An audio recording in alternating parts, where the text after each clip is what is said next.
여러분 안녕하십니까? 포항 MBC 뉴스데스크입니다. 경북 동해안은 내일 대체로 맑고 오늘보다 기온이 올라 포근하겠습니다. 내일 아침 최저 기온은 경주 4도, 포항 7도로 오늘보다 3도가량 높겠고 낮 최고 기온은 17에서 18도까지 오르겠습니다. 동해상에 풍랑주의보가 내려진 가운데 바다의 물결은 오전에 1.5에서 3m로 높게 일다가 오후 들어 차츰 낮아지겠습니다.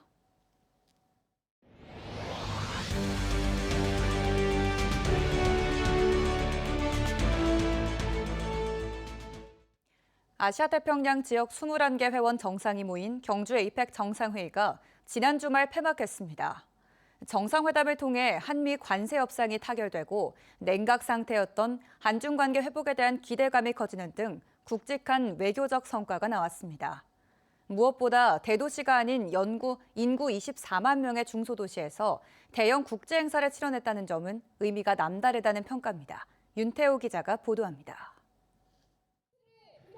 에이펙 정상회의 개최지로 경주가 확정된 것은 지난해 6월 27일. 경주는 인천, 제주와의 경쟁에서 천년 고도면서 지붕 없는 박물관이라는 역사 문화적 상징성을 내세워 에이펙을 따냈습니다.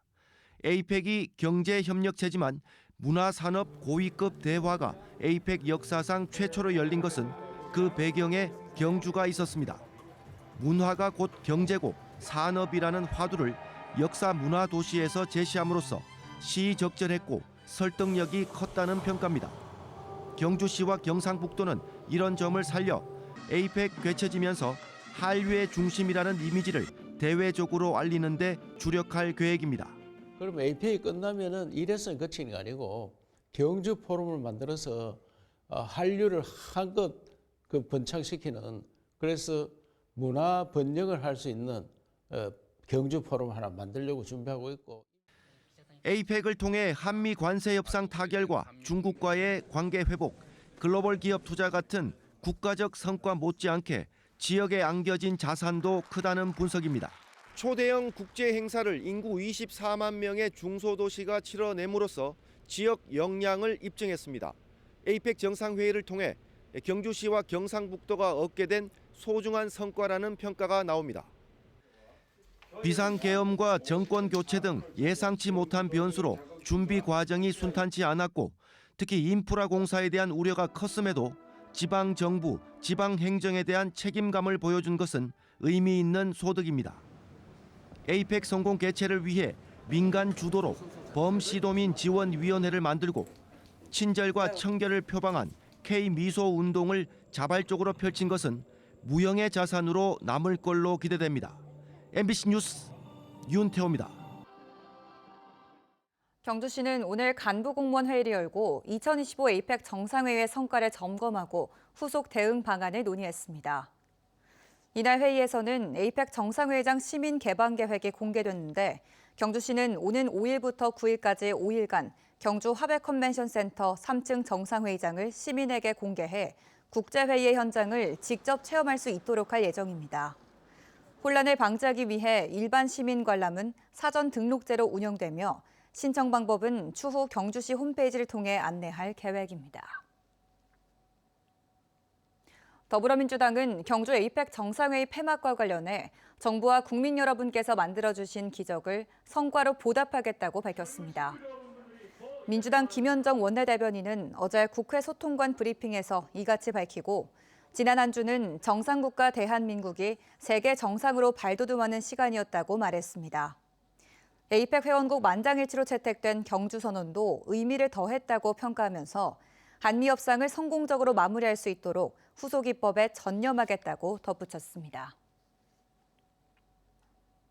구도심 다운타운의 공동화는 우리나라 지방도시뿐만 아니라 전 세계적인 고민거리입니다. 포항의 대표 구도심인 육거리에 다시 사람들이 찾도록 하기 위해 한동대 건축학전공 학생들이 빈점포를 빌려 졸업작품전을 열고 있습니다. 김기영 기자가 취재했습니다. 2000년대 초반까지만 해도 포항의 대표 상권 타이틀을 유지하던 육거리 중앙상가. 현재는 공실률이 50%에 육박하는 이곳에 졸업작품전을 갖는 한동대 학생들로 모처럼 북적입니다. 잃어버린 공간에 어떻게 활력을 되찾아 줄까 고민하던 학생들의 뜻을 전해들은 상인회가 빈점포 20여 곳을 빌려준 겁니다. 프로젝트를 위해서 진행하면서 사람들이 좀 더 많이 오는 것을 저도 느끼게 되거든요. 그러면서 일거리가 다시 살아날 수 있겠다라는 가능성이 저도 보이는 것 같아서. 포항보다 먼저 공동화가 시작된 태백. 실험 정신이 강한 대학생은 지하 폐갱도의 데이터 센터, 지상에는 도박 중독자 회복센터 유치를 졸업 작품에 담았습니다. 저희 그 프로젝트가 주목받지 못한 것들에 대하여다 보니까 그것에 주목해서 태백에 새로운 산업을 넣어주자, 회복을 일으키자. 도시 재생은 관이 주도하는 것이 아니라 도시 구성원들이 먼저 가치를 공유하는 것에서부터 시작돼야 합니다. 한번 와주시는 것이 적극적인 참여라고 생각하고 있습니다. 이 프로젝트의 가치를 보고 서로 함께 모여서 도시가 변화되는 경험을 한번 하시면 그 다음부터는 어떤 새로운 프로젝트가 있더라도 같이 동참할 수 있는 그런 새로운 장이 열리지 않을까. 빈 점포에서 소박하게 진행된 국제 세미나. 관광 선진국 이탈리아 남부 지방 도시의 대학 교수는 청년 인구를 끌어들이기 위한 인류로 하우스 프로젝트를 소개하며 연대하기 위해 포항을 찾았습니다. So what we are trying to do is to attract people in these inner areas, even selling houses for €1. 관망하던 상인들도 거리에 오가는 사람이 늘자 대학생들의 실험을 지지하고 있습니다. 비어 있는 것보다는 낫죠, 진짜. 이래 내다 봐도 불이 켜졌고 이러면은 좋잖아요. 비록 2주일간의 짧은 졸업 작품전이지만 내년에는 더 많은 학과에서 더 많은 대학들이 동참한다면 나비 효과가 될 수도 있습니다. 포항시도 이달 말에는 중앙상가 빈 점포에 포스텍 애플 아카데미 수료생들을 유치해 창업 공간으로 제공하는 등 육거리 부활 프로젝트가 본격화될 전망입니다. MBC 뉴스 김기영입니다. 포항시 오천읍의 체육, 문화, 복지 종합시설인 다원복합센터가 오늘 개관했습니다.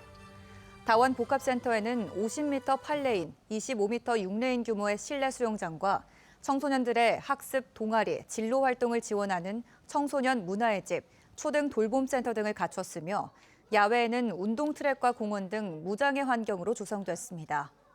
이번 시설은 포항시가 지난 2020년 생활 SOC 복합화 공모 사업에 선정되면서 캠코 기금과 도시비 등 498억 원을 들여 착공 2년 만에 완공됐습니다. 올해 대학 입시에서도 이른바 의치한 약수 바람이 불 거란 전망이 많습니다.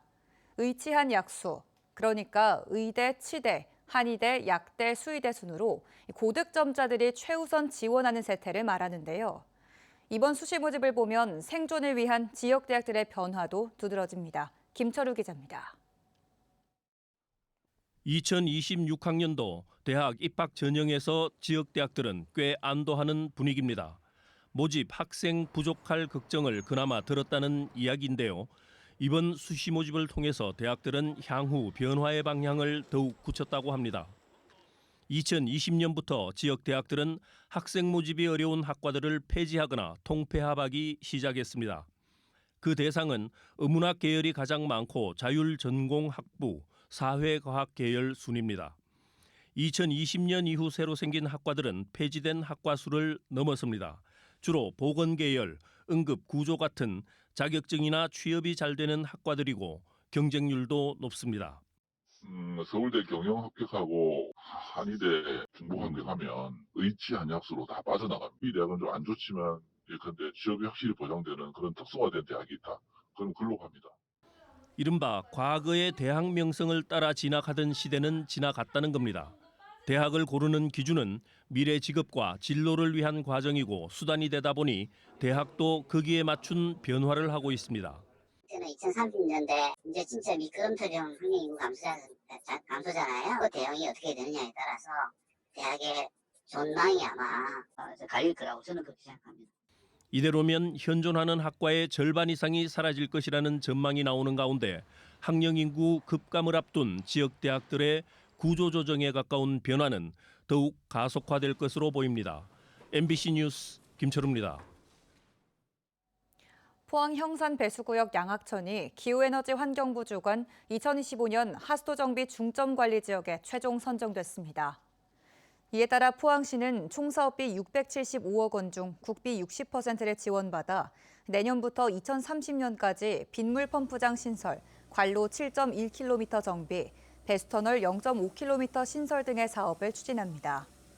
포항시는 연일, 대송, 철강공단, 구룡포, 해도 지역에 이어 양악천까지 국비 60% 지원 사업으로 지정돼 침수 문제를 근본적으로 해결할 발판을 마련했습니다. 영덕군은 올해 연말까지를 상하수도 사용료 체납액 일제 정리 기간으로 정해 적극적인 징수 활동에 나서기로 했습니다. 영덕군 물관리사업소는 체납액 징수를 위해 3개 특별 징수반을 편성하고 11월 한 달간 현장 방문, 전화 동료 등을 통해 자진 납부를 유도할 계획입니다. 영덕군의 상수도 사용료 체납액은 지난 9월 말 기준 5억 원이 넘고 이 중 100만 원 이상 고액 체납자는 91명에 달합니다. 포항시가 긴급 신고에 대응하기 위해 경북도 내 최초로 112 순찰차 전용 주차구역을 설치했습니다. 순찰차 전용 주차구역은 상대동 젊음의 거리 내에 설치됐으며 긴급 상황 발생 시 순찰차가 즉시 출동할 수 있는 치안 거점으로 활용됩니다. 포항시는 112 신고가 빈번한 지역에 순찰차를 상시 배치해 범죄 사전 억제 효과를 기대하고 있으며 필요한 곳에 추가 설치도 검토하고 있습니다. 경상북도가 오늘부터 7일까지 5일간 전시 동원태세와 비상대비 계획의 실효성을 점검하는 올해 후반기 충무훈련에 들어갑니다. 이번 훈련에는 경상북도와 22개 시군, 군부대, 중앙부처 등 50개 기관이 참여합니다.